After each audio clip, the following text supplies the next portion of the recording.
Abu Dhabi में मुझे कल एक लड़का मिला, वो पाकिस्तान से है और फ्रीलांसिंग सीख रहा है डिजी स्किल से, so technically he is my student. He wanted to meet me कि सर मुझे आपसे कुछ काउंसलिंग चाहिए, कुछ मशवरा चाहिए अपने करियर के लिए।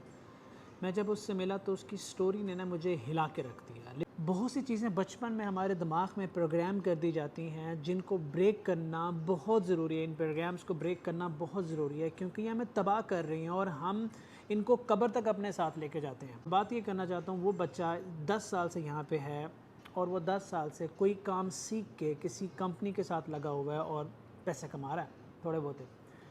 बीवी बच्चों को कभी वो यहाँ अफोर्ड कर सकता है, कभी वो यहाँ अफोर्ड नहीं कर सकता। जब वो अफोर्ड नहीं कर सकता तो उनको पाकिस्तान भेज देता है, फिर अपने बच्चों बीवी के बगैर यहाँ रहता है।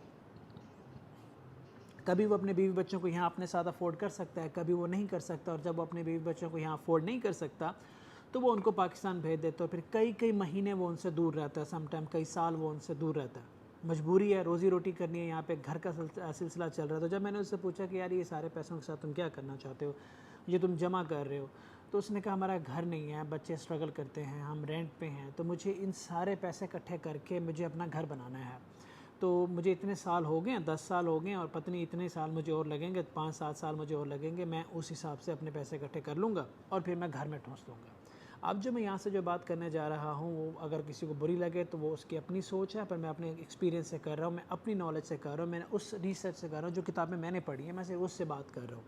तो 15 साल लगाने के बाद, पैसे इकट्ठे करने के बाद आप लोग घर में ठूस लेते हैं जी, घर बना लेते हैं ताकि लोग बातें ना करें। भाड़ में जाएं, लोग तो बातें करेंगे, हमेशा करेंगे, आप जो मर्ज़ी करें लोग बातें करेंगे। वो इतने पैसे उस घर में लगा के, मतलब अगर आप 2 करोड़ रुपए का घर बनाते हो, 1 करोड़ 2 करोड़ का घर बनाते हो और फिर खाने को पैसे नहीं है, स्ट्रगल कर रहे हैं, मजदूरी कर रहे हैं, लोगों की बातें सुन रहे हैं, गालियाँ सुन रहे हैं, रात दिन मेहनत कर रहे हैं, बच्चों को देने का टाइम नहीं है, बीवी के साथ स्पेंड करने का टाइम नहीं है, बच्चों को आप अच्छे स्कूलिंग नहीं करा पा रहे, अच्छी लाइफ नहीं दे पा रहे। क्यों? क्योंकि पैसा तो उठा के आपने घर पे लगा दिया। घर आपको पैसा देगा तो नहीं, घर तो आपसे पैसा लेगा, मेंटेनेंस में लेगा, सब कुछ नौबत में घर तो आपसे पैसा लेगा। घर एसेट नहीं है, घर लायबिलिटी होता है। ठीक है, हम सिर्फ दुनिया के खौफ से, उस प्रोग्राम से जो बचपन में हमारे दिमाग में ठूसा गया कि अपना घर नहीं है तो कुछ नहीं है, मेरे दिमाग में भी ठूसा गया था, ठूसा जाता है घर नहीं है तो कुछ नहीं है, घर बनाओ। मैंने देख लिए घर बना के, मुझे इतनी बात समझ में आ गई है कि जितना पैसा आप घर बनाने पे लगाते हो, समझदारी के साथ रिसर्च करके अच्छे बिजनेस आइडिया पे, मल्टीपल छोटे छोटे बिजनेस आइडियाज़ पे उतने पैसे लगा दो, फिर जब वो बिज़नेस पैसा देता है उससे 10 घर बना लो, हर महीने घर बना लो। लेकिन बिज़नेस के प्रॉफिट से घर बनाओ, बिज़नेस के प्रॉफिट से गाड़ी बनाओ, बिज़नेस के प्रॉफिट से अय्याशी करो, बिज़नेस के प्रॉफिट से ट्रिप करो, ना कि सेविंग कर करके ट्रिप करो, सेविंग कर करके गाड़ी खरीदो, सेविंग कर करके घर बनाओ। जो लोग ये सेविंग कर करके करते हैं वो अपनी ज़िंदगी खुद ही तबाह कर रहे होते हैं, अपने हाथ से मेंटल स्ट्रेस ले रहे होते हैं, अपने लिए तबाहियाँ खड़े कर रहे होते हैं और फिर कहते हैं कि हम क्या करें।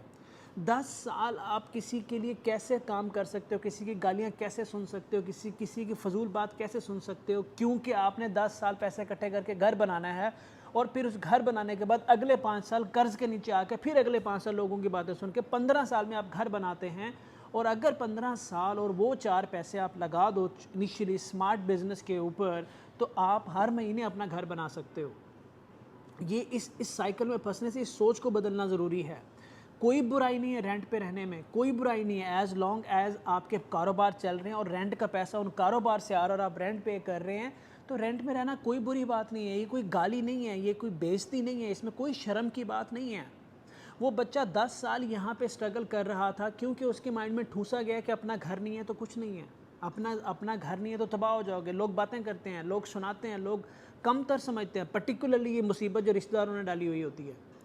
खुद के घर पत्नी 2 टाइम की रोटी बनेगी या नहीं बनेगी, लेकिन दूसरे के घर पे इन्होंने नज़र रखनी होती है। मेजॉरिटी में सबकी बात नहीं कर रहा, but please for God sake इन पुरानी रस्मों और रिवाज को दिमाग से निकालें और ठीक से सोचना सीखें। हर रोज़ 10 बिज़नेस आइडियाज़ पे बात करें, सोचें, 10 बिज़नेस आइडियाज़ को सोचें। This is a cup of coffee, किसी ने ये कप बनाया ना, किसी ने ये कप बेचा ना, किसी ने यहाँ पे आके ये कप ख़रीदा ना, तो समझें ये कप किसने बनाया, इसको पेंट किसने किया, ये कैसे यहाँ तक पहुँचा, हम इस पे पैसे और अपना टाइम कैसे लगा सकते हैं। जितना 6, 8, 10 घंटे आप अपना घर बनाने के बारे में सोचते हैं, उतना टाइम अगर बिज़नेस आइडियाज़ जनरेट करने के पे लगा दें, उतना टाइम अगर आप लगा दो उन बिज़नेस पे चलाने पे, छोटे छोटे स्टार्टअप्स पे लगा दो उतना टाइम, तो कितने फेल हो जाएंगे? एक फेल हो जाएगा, दो फेल हो जाएंगे। जो फेल भी होंगे वो आपको वैल्यू दे जाएंगे, नॉलेज दे जाएंगे। फिर उनमें से एक स्टार्टअप निकलेगा, आप अपना घर भी बनाओगे, अपने बच्चों का घर भी बनाओगे, अपने भाई बहनों के साथ भी खड़े होगे, आप अपने लोगों के साथ भी खड़े होगे और अपने मुल्क के साथ भी खड़े हो सकोगे, अगर आप स्मार्टली अपना बिजनेस में इन्वेस्ट करोगे और अपना बिजनेस करना सीखोगे, ना कि अपने 10-15 साल पैसे इकट्ठे कर करके, बॉस की बकवास सुन सुन के, बातें सुन के, मेंटल स्ट्रेस लेके, अपने दिमाग को ख़त्म करके एक बिल्डिंग के ऊपर पैसे लगा दोगे। और फिर वो बिल्डिंग को कहा जाता है कि जी ये मेरे फ़लाँ की निशानी है और फ़लाँ की निशानी है, बस इस बिल्डिंग को तो हमने कुछ छेड़ना ही नहीं है। यार for God sake in emotional चीज़ों से बाहर आएँ और यू कैन डू वंडर्स। आप सिर्फ बिज़नेस पे इतना ध्यान दें जितना उस एक बिल्डिंग बनाने पे देते हैं। तो मैं ये समझा रहा हूँ कि यार घर बनाने की खातिर अपनी ज़िंदगियाँ तबाह ना करें। अगर आपने एफर्ट लगानी है, बिज़नेस आइडियाज़ पे लगाएं, बिज़नेस जनरेशन पे लगाएं, छोटे छोटे स्टार्टअप्स पे लगाएं। जब वो आपको इनकम देंगे तो वो आपको अच्छे घर देंगे। घर बनाना बुरी बात नहीं है, लेकिन पेट काट के सेविंग करके घर ना बनाओ। गाड़ी लेना बुरी बात नहीं है, लेकिन पेट काट के सेविंग करके गाड़ी मत लो। कारोबार में लगाओ टाइम एंड एफर्ट एंड पैसा, वहाँ से लग निकालो पैसा। जो प्रॉफिट में आप ये सारी अयाशियाँ करोगे तो सही है, जायज़ है। ये सारी अयाशियाँ प्रॉफिट में से करो, ना कि अपना पेट काट के, ना कि सेविंग करके। ऐसे बहुत से लोग यहाँ इसलिए ज़लील हो रहे हैं, ख्वार हो रहे हैं, अपनी मेंटल हेल्थ सफ़र कर रहे हैं अपने बच्चों की खातिर, क्योंकि वो उनको 15-20 साल अपनी ज़िंदगी के सेविंग करके घर देना चाहते हैं। यार आप बी स्मार्ट, ट्रस्ट इन अल्लाह। अल्लाह ने रिस्क के 9 हिस्से कारोबार में रखे हैं, तो अगर आप इस तरफ जाएंगे तो आप कभी भी इस डेडली लूप में नहीं फंसोगे। किसी को ये बात बुरी लगी उसके लिए, उससे मैं माज़रत चाहता हूँ, क्योंकि मैंने कहा ना, मेरी अपनी सोच, मेरी अपनी रिसर्च है, हर बंदे की एक सोच है, उसको बोलने की आज़ादी